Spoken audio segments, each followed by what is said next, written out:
제목을 새 생명의 필요성이라고 하는 말씀을 제목을 가지고 여러분에게 말씀드리기를 원합니다. 우리 인간이 하나님에 의해서 창조되었느냐 아니면 진화된 고등동물이냐 라고 하는 것이죠. 그래서 오늘날 성경은 우리가 죄인이고 우리가 하나님이 창조한 사람인데 하나님의 말씀을 어기고 죄인되었고, 그래서 그 죄의 문제를 해결하시기 위해서 예수님이 오셨고, 우리는 그 예수님을 통해서 우리가 구원을 받고 하나님의 자녀가 되는 그런 사람이 되어야 됩니다. 그래서 우리 인간이 죄인이기 때문에 새 생명의 필요성에 대해서 우리가 살펴보려고 합니다. 자, 성경은 인간의 기원과 인간의 삶의 의미와 인간의 궁극적인 모습을 말해주는 유일한 책입니다. 다른 책에 이렇게 설명되어 있지 않습니다. 오직 유일하게 성경만이 인간의 기원, 그다음에 인간의 삶의 의미, 인간의 궁극적인 모습에 대해서 말해주고 있습니다. 생각하는 인간이 필연적으로 부딪히는 문제는 자신이 누구며 어디서 왔으며 어디로 가는가입니다.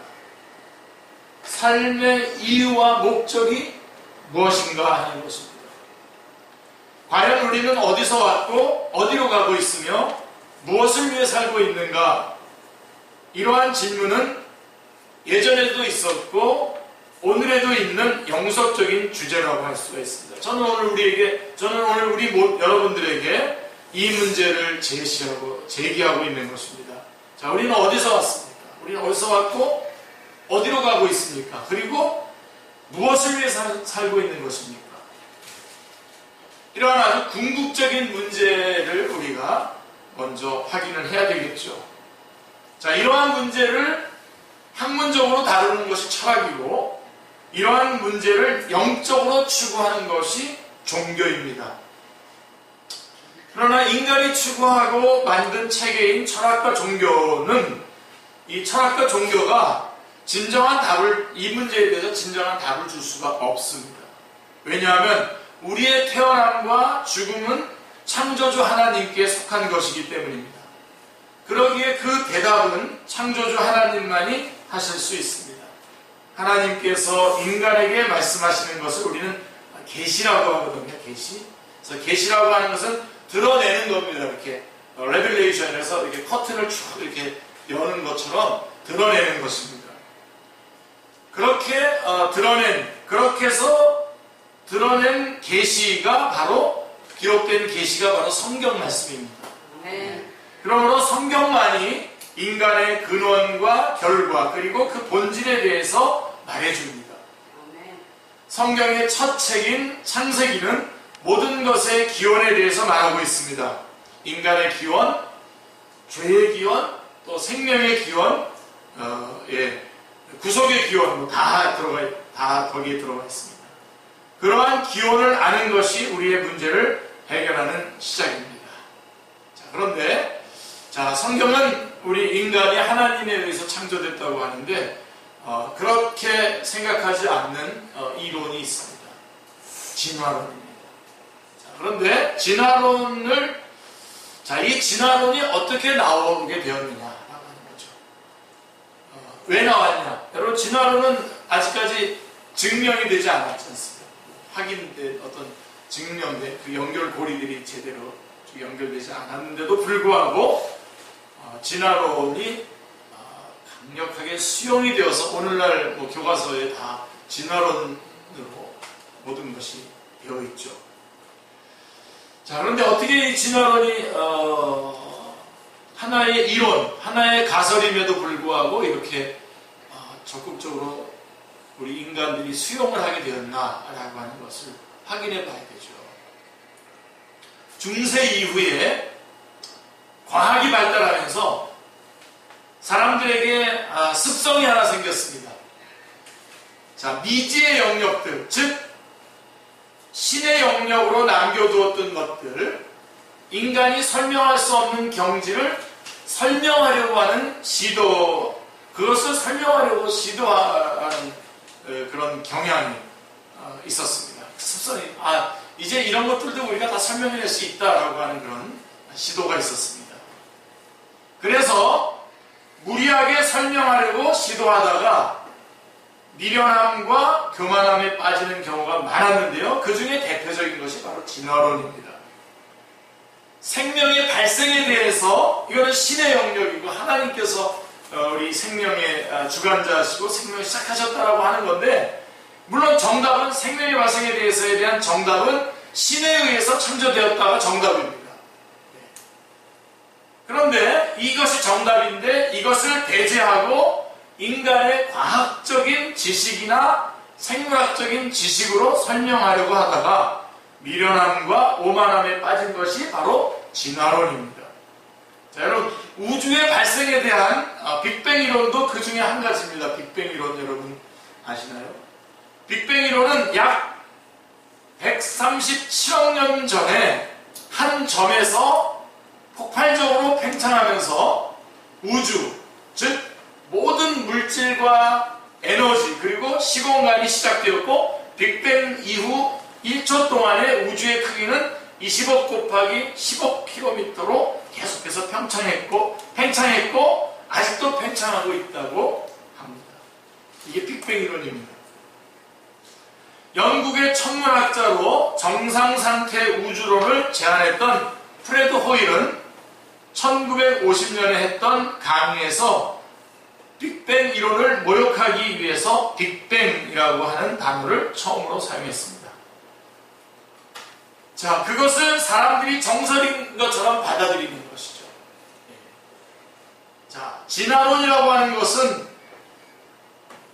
이론이지 정설은 아닙니다. 그냥 하나의 이론입니다. 띠어리입니다. 그냥 이론이지 그것이 정설이 아닌 것이죠. 이론이 정설이 되려면 검증이 되어야 됩니다. 자, 진화론이 이론에서 정설로 받아들여지려면 어떻게 해야 됩니까? 자, 한 번이라도 무작위적인 실험을 통해서 단백질이나 단세포가 생성이 돼야 됩니다. 그러나 한 번도 실험에서 생성이 된 적이 없습니다. 혹시 있으시면 내놔보십시오. 그러므로 아직까지 진화론은 이론입니다. 하나의 티오리입니다. 이론입니다. 오히려 파스테르가 여러가지 실험을 통해서 생명체는 생명체에서부터 나올 수밖에 없다라고 하는 생명 발생설을 발표했습니다. 생명체가 들어가지 않는 무생물 상태의 공간에서는 생명체가 나올 수 없고, 생명체가 나오기 위해서는 반드시 생명체가 있어야 하고, 생명체를 모태로 생명체가 나온다라고 하는 것을 이론으로 발표한 것입니다. 이게 생명 발생설인데요. 자, 이 생명 발생설은 진화론을 정식으로 거부합니다. 자, 그런데 여러분 이게 여기가 이제 중요합니다. 그런데 이 파스테르의 생명 발생설과 다윈의 진화론, 이 두 가지가 다 같이 이렇게 그 당시에 같이 발표가 됐는데, 그 중에서 어떤 것이 더 잘 알려졌습니까? 진화론이 더 많이 알려졌습니다. 왜 그렇습니까? 바로 저는 이 얘기를 하고 싶은 겁니다. 왜 그렇습니까? 진화론은 왜 나왔습니까? 자, 진화론은 무작위적인 화학 반응에 의해서 생명체의 모태가 되는 단백질이 생성되고, 그 단백질이 진화와 발전을 거듭하다가 아메바보다 더 열등한 단세포의 생명체가 되고, 그 열등한 생명체가 진화를 거듭하다가 보니 가시적인 생명체로, 즉 어류, 양서류, 식물, 포유류 등으로 종이 다르게 진화되었다는 것입니다. 이게 진화론입니다. 그러므로 엄밀히 말해서 인간이 식물이나 물고기나 개구리하고 조상이 같다는 것입니다. 진화론의 도표를 보면 꾸부정한 원숭이가 약간 어깨를 펴고 있다가 점점점 유인원의 모습이 되고, 그 다음에 사람을 닮아가는 모습을 쭉 이렇게 보여주면서 이것이 몇백만 년에 걸쳐서 이루어졌다고 설명하는 게 진화론입니다. 다윈이 19세기에 1859년에 진화론을 처음 발표했을 때에 물론 그 전에도 라마르크의 용불용설이라든가 같은 그런 이론들이 있었지만 다윈 스스로도 그렇게 확신을 가지고 발표한 게 아닙니다. 이 진화론을 발표할 때 확신을 가지고 발표한 게 아닙니다. 나는 이것을 확고하게 믿는다가 아니라 하나의 이론으로 발표했는데 왜 진화론이 갑자기 인기를 끌게 되었고 지금은 정설화가 되어서 교과서에서 가르치게 되었는가 하는 것입니다. 이것은 시대 상황을 살펴봐야 합니다. 시대 상황. 자, 당시에 왜 진화론이 받아들여졌을까? 출연해 보면 황당한 이야기입니다. 왜냐하면 역사를 거슬러 올라가 보면 중세 시대는 여러분 정말 암흑기였지 않습니까? 암흑기입니다.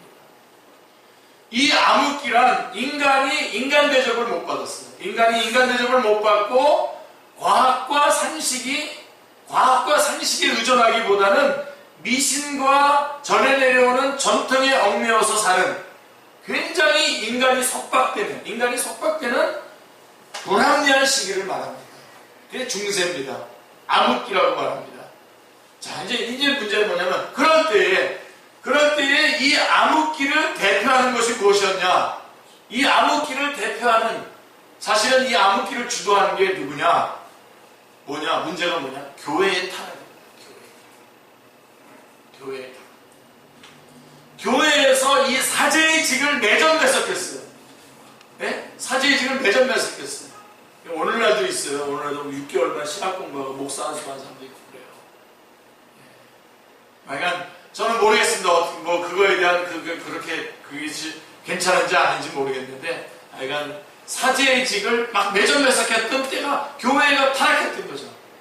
그때는 어느 동네에 살면 어느 교회 갈까 선택권이 없었습니다. 그냥 그 동네의 교구에 있는 교회에 반드시 가야 됩니다. 태어나면. 그러므로 어떤 교회의 사제직을 사게 되면, 그 사제직을 하나 사게 되면 거기에서 들어오는 헌금이 다 자기 것입니다. 다 자기 거고 그 중에 일부를 주교나 교황에게 바치는 그런 시스템이었습니다. 중세의 시스템입니다. 여러분들이 세계사 시간에 공부해서 알겠지만 그 중에 대표적인 것이 면죄부입니다. 면죄부를 팔면 어떻게 됩니까? 죽은 조상의 영혼이 연옥에 있다가 천국으로 올라간다는 것입니다. 비성경적인. 근데 면죄부를 팔 때 슬로건이 있었어요. 면죄부를 팔 때 슬로건이 뭐냐 하면, 당시 면죄부를 팔 때에 모금함을 들고 다녔는데 그 통 안에 은화나 금화를 넣으면 쨍그랑 소리가 나게 됩니다. 그래서 헌금을 하면 소리가 다 들리게 되어 있어서 몰래 못합니다. 다 소리 나게 해야 됩니다. 자, 그런데 그 당시의 슬로건이 뭐였냐면, 그 헌금함 속에 땡그랑 소리가 날 때에 연옥에서 한 영혼이 손을 번쩍 들고 천국에 올라간다 라고 하는 것이 그때 당시의 슬로건입니다. 돈을 많이 걷어내려고 하는. 당신이 헌금함에 손을 넣으면 당신의 죽은 조상이나 죽은 가족을 위해서 기도하면 그 가족이나 조상이 연옥에서 천국으로 직행합니다 라고 하면서 교심을 자극하니까 사람들이 금화를 막 집어넣습니다. 사람들이 우매해서 이것이 가능했던 것입니다. 사람들의 우매함을 하나님을 이용해서 돈을 버는 교회의 타락한 모습을 보고 교계에서는 종교개혁이 일어났죠. 그래서 루터가 95개 조항을 만들고 칼빈을 비롯해서 종교개혁이 일어납니다. 자, 여러분, 개혁이라는 것이 뭡니까? 새로운 것을 만드는 것이 아니라 원래의 진리로 돌아가자. 원래의 진리로 돌아가는 것이 개혁입니다. 자, 우리가 진리에서 벗어났으므로 개혁해서 원래의 자리로 돌아가자. 그래서 성경으로 돌아가자는 운동이 교회 내에서 일어납니다. 자, 교회 내에서는 이런 운동이 일어나는데, 자, 그런데 대부분이 동참했느냐? 교회 바깥에서 특히 지식인들 중에서 그 당시 르네상스의 분위기가 있었습니다. 인문주의, 인본주의. 요즘에도 뭐 인문학 강의들이 요새 다시 인기를 끌고 교회 안에서도 뭐 인문학 강의를 교회 안에서 개설하고 막 그러던데요. 그러니까 인본주의, 인문학 그런 분위기 속에서 인간의 이성과 또 17, 18세기를 지나면서 산업화가 시작이 됩니다. 그러므로 종교 내에서는 종교개혁이 일어났지만 그래서 정말 다시 원래의 이런 타락하기 그 이전으로 돌아가려고 그런 시도가 있었지만 종교 바깥에서는 인간의 이성을 통한 신분주의의 개혁, 신분주의, 그러니까 그런 프랑스 혁명이라든가 르네상스 등을 통해서 신분주의를 개혁하고 봉건주의를 타파하고 인권을 되찾고 그리고 또 과학과 의술이 발달합니다. 바깥에서는. 그럼으로써 사람들이 상식을 많이 의존하게 됐어요. 상식을. 그러다 보니까 신의 존재가 불편해요. 이제는. 신의 존재가 불편해요. 그렇지 않아도 중세시대에 신이 너무나 불합리했는데 신이라고 하는 이름으로 많은 학대와 많은 불합리한 일들이 이루어졌는데 신이라는 게 불편한 것입니다. 그래서 세계사를 보면 합리주의, 이성주의가 이때 나옵니다. 이때. 인간의 이성으로서 유토피아를 건설하자는 것입니다. 자, 그러니 여기에 뭐가 빠졌습니까? 하나님이 빠지는 거죠. 하나님이 빠집니다. 합리주의, 이성주의는 인본주의입니다. 자, 세상의 중심이 인간의 이성입니다. 자, 지식인들은 신을 부담스러워하는 사람들입니다. 지식인들이 종교에 대해 제일 먼저 반기를 듭니다. 중세는 기독교를 떠나서는 설명할 수 없습니다.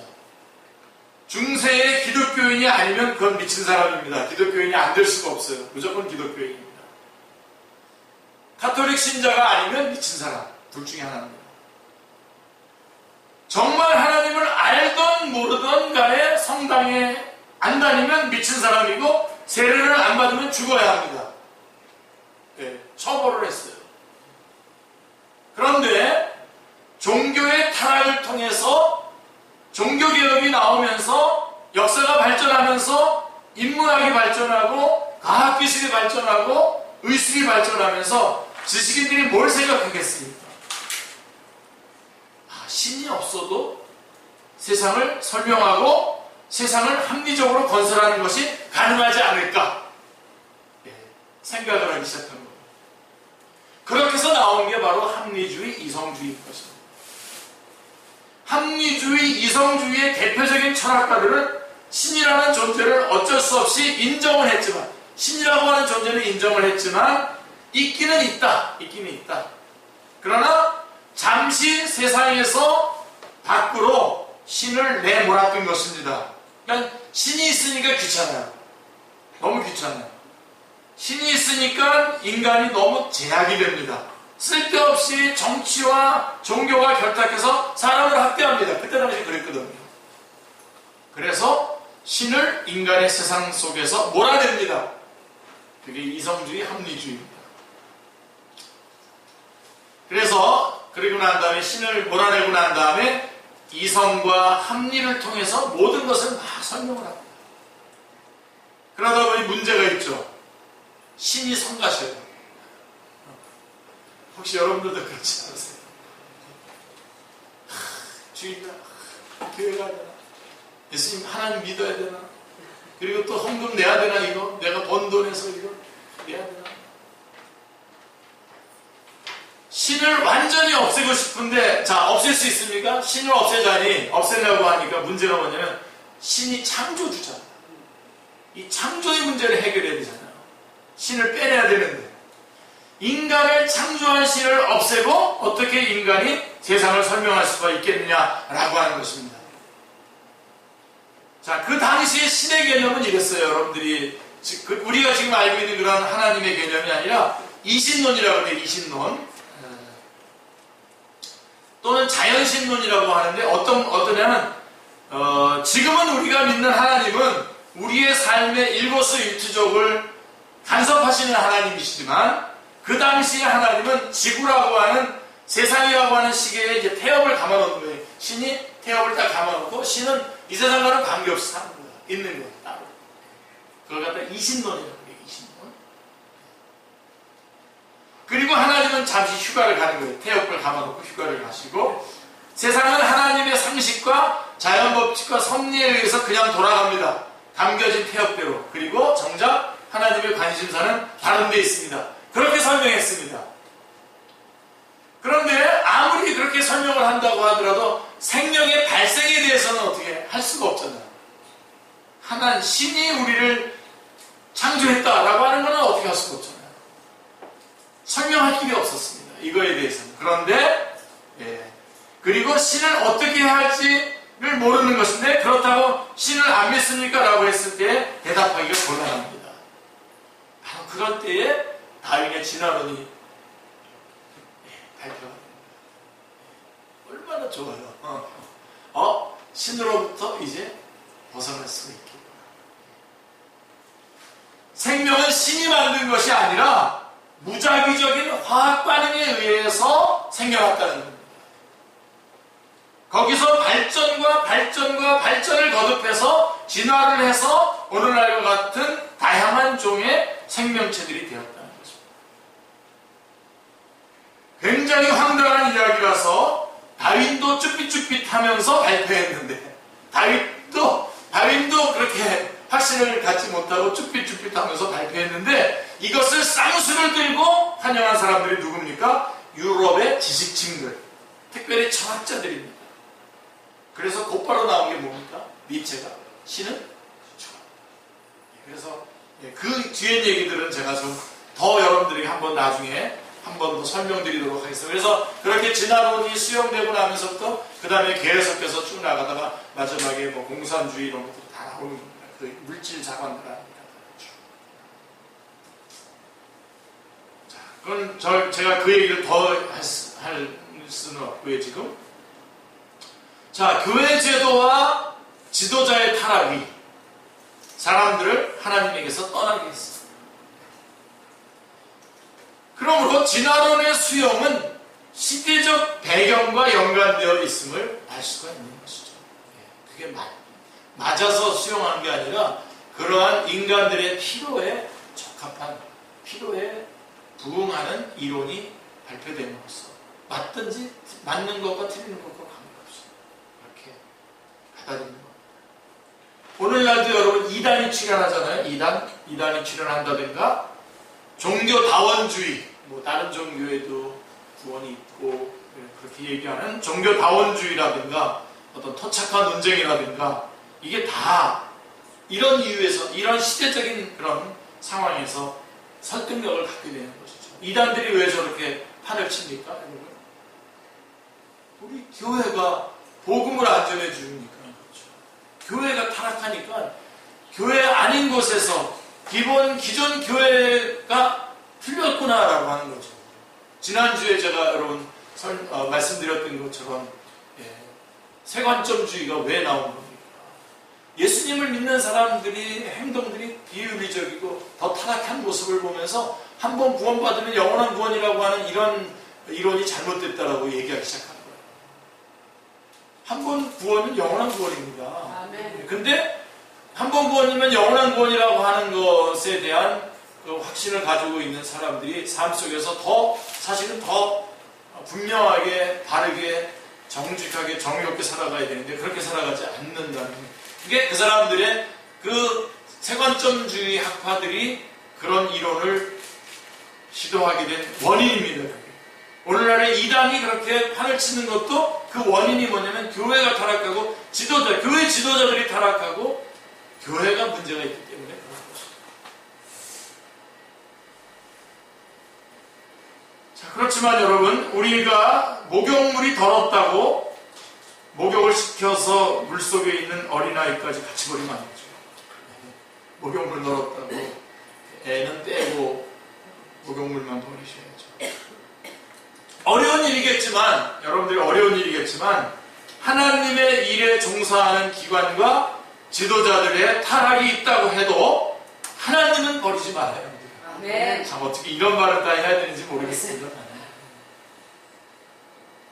결국 하나님을 떠난 인간은 비참해졌고 급기야 세계 1차 대전, 세계 2차 대전을 초래하고서야 그 후에 사람들은 다시 하나님을 진지하게 찾게 된 것입니다. 자, 여러분에게 좀 질문해 드리고 싶습니다. 우리는 진화된 고등동물입니까? 원숭이입니까? 아니면 하나님의 형상으로 지음받은 하나님의 피조물입니까? 하나님의 피조물이요. 예. 만약에 진화론이 진짜 맞는 거라고 한다면 지금 어떤 사람은 이렇게 너무 다 우리 한국에 보면 정말 다 예쁘죠, 다 멋있죠. 남자들은 다 멋있고 여자는 다 예쁘고. 아니 진화론이 지금 진행되고 있다면 어떤 사람은 그 눈이 이렇게 달려 있는 사람도 있고 또 뭐 팔이 뭐 좀 밑에 달려 있는 사람도 있고 그러다가 자꾸만 점점 이렇게 좋아져야 되는 거 아니에요? 그런 사람들이 막 중간에 그런 모습들도 다 있어야 되는 거 아닙니까? 그리고 또 뭐 이렇게 추석 때라든가 뭐 이럴 때면은 또 동물원에 또 가야 되지 않습니까? 조상들이 거기 있는데. 네. 여러분, 우리 인간은 하나님이 창조하셨습니다. 할렐루야. 네. 여러분, 여러분 사실 이 말보다 귀한 말이 어디 있습니까? 하나님이 우리를 창조하셨어요. 우리 인간은 하나님이 창조하신 겁니다. 아멘. 어느 날 꿈틀꿈틀거리다가 그냥 뭐 과학적인 의해서 이렇게 된 그런 게 아니란 말입니다. 하나님이 인간을 창조하셨다라고 하는 이 말보다 더 엄청나고 놀랍고 소중하고 좋은 말이 어디 있겠습니까? 하나님이 창조했다. 아멘.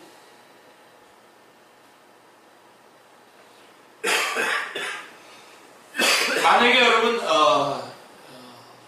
하나님이 창조했다가 아니라 자, 이게 옛날부터 써먹었던 말인데 김일성이 나를 창조했다.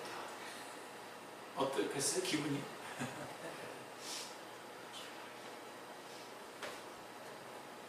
요즘 뭐 그렇다 그래도 믿고 싶은 사람들이 많이 있을 것 같은데 자, 뭐 김일성이 싫으면은 자, 문재인 대통령이 나를 창조했다. 어때요? 그것도 싫으시면 이기남 목사가 창조했다고 그런 사이트들이 얼마나 많습니까 지금. 여러분 그런 어떤 변화되고 흔들리고 아무런 그것도 없는 인간의 어떤 이 창조한 것도 아니고 꿈틀꿈틀거리다가 된 것도 아니고 하나님이 이 천지만물을 창조하셨다. 그리고 인간을 창조하셨다. 이건 어마어마한 선언인 겁니다. 이거 성경은 이거에 대해서 증명하려고 하지 않습니다. 바로 선언해요. 하나님이 인간을 창조했다고 선언하고 있습니다. 설명하지 않고 선포합니다.